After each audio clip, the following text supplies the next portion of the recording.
आज का ये सवाल हर इन्वेस्टर का है कि भाई मार्केट अब ऊपर जाएगा या नीचे, मैं अभी लगाऊं या रुक जाऊं। इस वीडियो में तरीके से फंडामेंटल्स की बात करते हैं कि भाई अभी सही टाइम है क्या लगाने का, एंड एसआईपी करूं क्या नहीं करनी, बताता हूं। स्मार्ट एसआईपी करनी है कैसे, और आज के इस वीडियो में आई विल टेल यू कैसे मार्केट में हैक्स ढूंढ सकते हो, हिडन जेम्स ढूंढ सकते हो जो सस्ते हैं। अभी राइट नाउ अगर आप मार्केट का मूड देखोगे दैट इज ग्रीडी। इंडेक्स में इन्वेस्ट करने का टाइम नहीं है, म्यूचुअल फंड में इन्वेस्ट करने का टाइम नहीं है, मतलब बहुत ज्यादा महंगे है। Large cap, mid cap, small cap सबकी बैंड बची पड़ी है। बैंड मतलब ऑल टाइम हाई है, करोगे इन्वेस्ट तो देख लेना नीचे गिर जाएगा, मैं लिख के दे देता हूं। अगर शॉर्ट टर्म और लॉन्ग टर्म व्यू से देखें 2-3 महीने में मार्केट 3-4% बढ़ सकता है। इसका कारण है ट्रम्प साहब अपने वन बिग ब्यूटीफुल बिल को लेके आए। दैट मीन्स कि गवर्नमेंट अब और ज्यादा मनी प्रिंट करेगी, जिससे और ज्यादा लिक्विडिटी बढ़ेगी, मार्केट में कैश बढ़ेगा, तो ग्रोथ के चांसेस हैं। बट शॉर्ट टर्म में ट्रम्प साहब ने बोल दिया कि मैं स्टॉक मार्केट को ऊपर रखूंगा एकदम। लॉन्ग टर्म में मार्केट जीडीपी के साथ ग्रो कर सकता है। ये लॉन्ग टर्म ग्रोथ जनरली 12-13% पे देखी गई है, बट क्योंकि इतना सारा पैसा मार्केट में आ गया है तो पैसे की वैल्यू भी कम हो गई है। एंड पैसे की वैल्यू कब कम होती है, जब इन्फ्लेशन बढ़ता है। तो इट इज हाईली लाइकली कि इन्फ्लेशन बढ़ जाएगा। अगर आपका लाइफस्टाइल इन्फ्लेशन 10% पे पहुंच गया तो 12% रिटर्न क्या काम के। अब आपका पैसा कहाँ ग्रो कर सकता है, ये देखो पूरा वर्ल्ड कहाँ मूव कर रहा है। America as a super power कहाँ मूव कर रहा है, बिकॉज ये सीखने वाली बात है। एआई,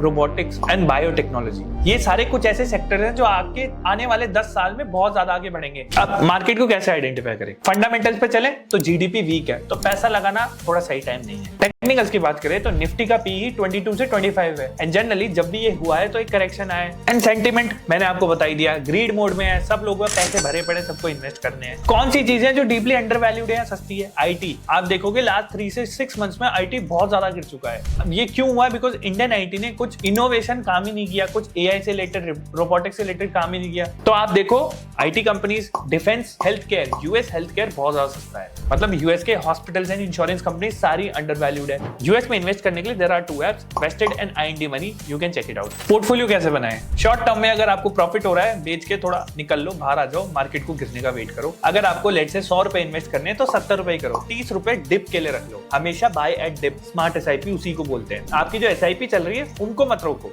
एक्स्ट्रा पैसा रखो। लेट से आप 5000 की एसआईपी करते थे, 3 की ही करो, 2000 रुपए रख लो। 2000 रुपए तब करना जब मार्केट नीचे गिर जाए, कि आप सस्ता खरीदोगे तभी जाके रिटर्न्स बना पाओगे ग्रीन कलर में। सेक्टर्स आइडेंटिफाई करना जरूरी है। आईटी सेक्टर पकड़ो, हेल्थ केयर पकड़ो, एआई पकड़ो, बायोटेक पकड़ो, सेमीकंडक्टर्स पकड़ो। ये ऐसे सेक्टर है जो कोई भी नहीं जानता। एंड ऐसी बहुत सारी कंपनीज है, एप्पल, मेटा, एनवीडिया, एएमडी, जो भी रिसेंटली एएमडी एंड एनवीडिया एक हफ्ते में 60% बढ़ गई है। अब स्मार्ट पोर्टफोलियो में मेरा कैसे बनाऊं, इंडेक्स पे डिपेंडेंट मत रहो, मतलब निफ्टी 50 ये सब देखो कहाँ अंडरवैल्यूड अपॉर्चुनिटीज हैं। प्रॉफिट बुकिंग करो, कैश रखो एक्स्ट्रा, मतलब 100 रुपए इन्वेस्ट करने थे 70 ही करो। और इमोशनल इन्वेस्टिंग से बचो, किसी ने बोल दिया वो कर लिया, उसका क्रिप्टो बढ़ गया उस बेसिस पे मत करो। हमेशा ध्यान रखना मार्केट लॉजिक के बेसिस पे चलता है। अगर आप लॉजिकली कोई इन्वेस्टमेंट एक्सप्लेन कर सकते हो तो इन्वेस्टमेंट